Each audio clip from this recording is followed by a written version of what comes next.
A very pleasant morning. In previous class, we have discussed on the topic of interrupt controller. In today's class, we can discuss on the topic of 8279 programmable keyboard or display controller. Whereas 8279 programmable keyboard display controller is designed by Intel that interface a keyboard with the CPU. The keyboard first scan the keyboard and identifies if any key has been pressed. It then sends the relative response of the pressed key to the CPU and vice versa. How many ways the keyboard is interfaced with the CPU? The keyboard can be interfaced either in the interrupt or the hold mode. In the interrupt mode, the processor is requested service only if any key is pressed. Otherwise, the CPU will continue with its main task. In the hold mode, the CPU periodically reads an internal flag of 8279 to check whether any key is pressed or not with key pressure. How does 8279 keyboard work? The keyboard consists of maximum 64 keys which are interfaced with the CPU by using the key codes. These key codes are debounced and stored in an 8-byte FIFO RAM which can be accessed by the CPU. If more than 8 characters are entered in the FIFO, then it means more than 8 keys are pressed at a time. This is when the overrun status is set.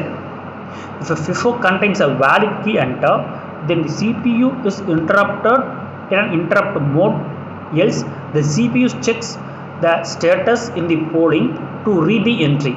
Once the CPU reads a key entry, then FIFO is updated and the key entry is pushed out of the FIFO to generate space for new entries. And the block diagram of the 8279 programmable keyboard display controller, it consists of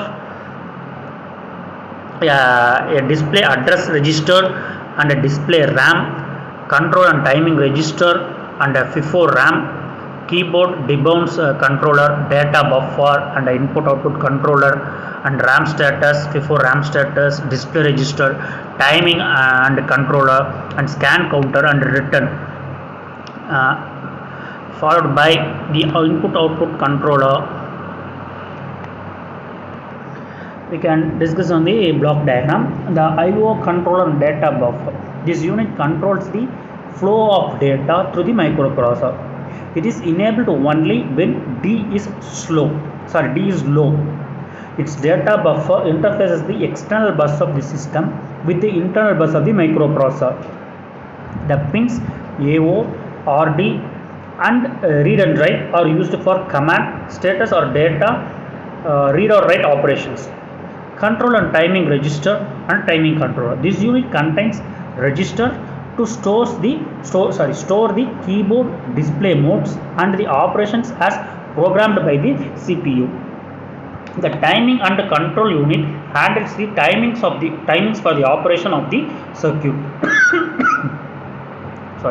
Whereas the scan counter, it has two modes, that is encoded mode and decoded mode.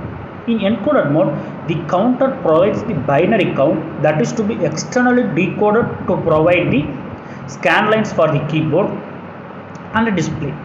In the decoded scan mode, the counter internally decodes the least significant 2 bits and provides a decoded 1 out of 4 scan on SL0 to SL3. That scan counter 0 to scan counter 4. It is a 4-bit counter. Whereas in return buffers and the debounce control, this unit first scans the key closure row wise. If found, then the keyboard debounce unit debounces the key entry. If the key, in case the same key is detected, then the code of that key is directly transferred to the sensor RAM along with shift and control key status. In FIFO sensor RAM and status logic, this unit acts as an 8-byte first in row first out, that is FIFO RAM, where the key code of every pressed key is entered in the RAM as per their sequence. The status logic generates an interrupt request after each first in first out read operation till the FIFO gets empty. In the scanned sensor matrix mode, this unit acts as a sensor RAM, where each row is loaded with the status of their corresponding row of sensor into the matrix. When the sensor changes its state, the IRQ line changes to high and interrupts the CPU. Whereas in the display address register, this unit consists of display address register, which holds the addresses of the word currently read or written by the CPU to or from the display RAM. Thank you.